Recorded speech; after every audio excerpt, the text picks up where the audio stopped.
Placement success rate நம்ம பார்க்கும்போது தம்பி விஜய் பாபு. ஸோ அவர் எங்களோட டைப் கம்பெனியில் ஃபுல் ஸ்டாக் டெவலப்பராக ஆஃபர் வாங்கியிருக்காரு. ஸோ அவர்கிட்ட ஒரு இன்ஜினியர் எக்ஸ்பீரியன்ஸ் பற்றி கேட்டுருந்தீங்கன்னா அதுக்கு முன்னாடி அவரை பற்றி சொல்லணும்னா அவர் 2018 மெக்கானிக்கல் இன்ஜினியர் ஒரு 4 இயர்ஸ் வந்து மெக்கானிக்கல் ஒர்க் பண்ணிட்டு அவர் ஸ்விட்ச் பண்ண ஜாப்னா ஐடிக்குள்ள வரணும்னு வந்தார். ஸோ இப்போ ஃபுல் ஸ்டாக் டெவலப்பர் ஆஃபர் வாங்கியிருக்காரு. ஸோ ஃபஸ்ட்டு உங்களை பற்றி சொல்லுங்கள். ஸோ உங்கள் நேட்டிவ் என்ன, எந்த காலேஜில் படிச்சிங்க, இந்த இயர் பாஸ்ட் அவுட்? நான் சொந்த ஊர் திருச்சி டிஸ்ட்ரிக்ட் தொண்டியம். ஓகே. நான் பாவை இன்ஜினியரிங் காலேஜ் நாமக்கல் படித்தேன். 2014 to 18 பாஸ்ட் அவுட்.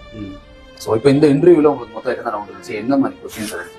எனக்கு ஃபர்ஸ்ட் 2 ரவுண்ட் இருந்தது. ஃபர்ஸ்ட் டெக்னிக்கல் இருந்தது. செகண்ட் ரவுண்ட் வந்து எனக்கு வந்து வெப்சைட் கிரியேட் பண்ணதை வச்சு ப்ராஜெக்ட் பண்ணதை வச்சு டெஸ்ட் பண்ணியிருந்தேன். சண்டே சொல்லியிருந்தாங்க பண்ணியிருந்தேன். அதை வச்சு இன்டர்வியூஸ் இருந்தது. டெக்னிக்கல்ல பொறுத்தவரையிலுமே ஃபர்ஸ்ட் நார்மலா பேசிக்ஸ் ஸ்கிரிப்ட் என்ன, ஜாவா ஸ்கிரிப்ட்னா என்ன, அதே மாதிரி வந்து ஜாவா ரெண்டே கம்பேர் பண்ணி சொல்ல சொல்லியிருந்தாங்க. அதுக்கு என்ன டிஃபரன்ஸ்.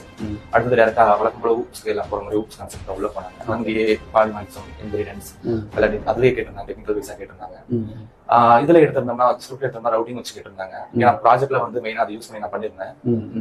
நெக்ஸ்ட் அடுத்தது வந்து அந்த ப்ராஜெக்ட் ஃபுல்லாவே அவங்களே வெரிஃபை பண்ணி என்ன யூஸ் பண்ணிருக்கேன், பேக் சைட்ல என்ன யூஸ் பண்ணிருக்கேன், ஃப்ரண்ட்ல என்ன யூஸ் பண்ணிருக்கேன் எல்லாமே பார்த்தாங்க, செக் பண்ணி பார்த்தாங்க.